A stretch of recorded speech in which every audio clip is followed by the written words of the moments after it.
Israel और फिलिस्तीन के बीच जारी संघर्ष शांत होने का नाम नहीं ले रहा है।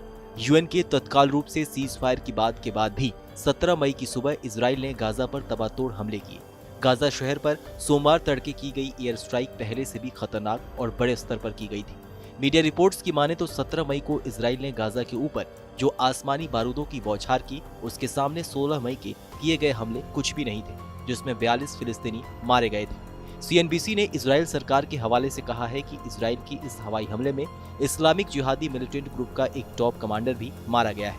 माना जा रहा है कि हुसैनी अबू हरबीद नाम का ये आतंकवादी कमांडर इजराइल पर बड़ा हमला करने का प्लान कर रहा था, लेकिन इससे पहले कि वो ऐसा कर पाता, इजरायली सेना ने उसे मार गिराया। आपको बता दें कि लगातार 2 हफ्तों से चल रहा इजराइल और फिलिस्तीन के बीच का संघर्ष अब और भी खतरनाक मोड़ पर पहुंच चुका है। हालांकि इससे पहले भी ऐसे दोनों पक्ष एक दूसरे पर हमले करते रहे हैं, लेकिन वैश्विक गतिविधियों पर नजर रखने वाले जानकारों की माने तो दोनों पक्षों के बीच ऐसा खूनी संघर्ष पहले कभी नहीं देखा गया था। इतिहास के पन्नों को पलटने से पता चलता है कि ये पहला मौका नहीं है जब इजराइल और फिलिस्तीन के बीच तनाव बढ़ा है। गाजा में फिलिस्तीनी चरमपंथी संगठन हमास का शासन है। इस संगठन ने इजराइल से कई बार युद्ध लड़ा है।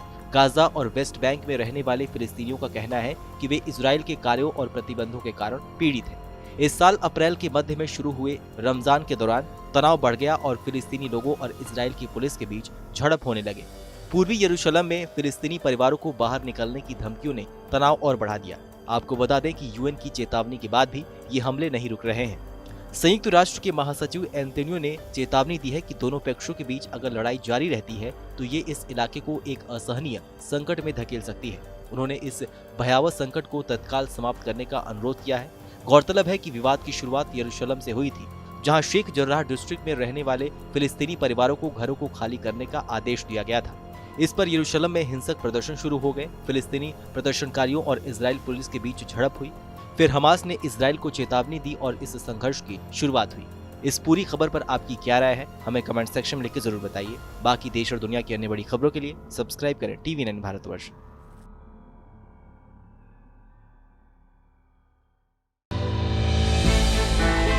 हमने की गलती फिर एक बार, कोरोना ने किया दोबारा प्रहार। मास्क, 2 गज दूरी, करें अपनी सुरक्षा पूरी।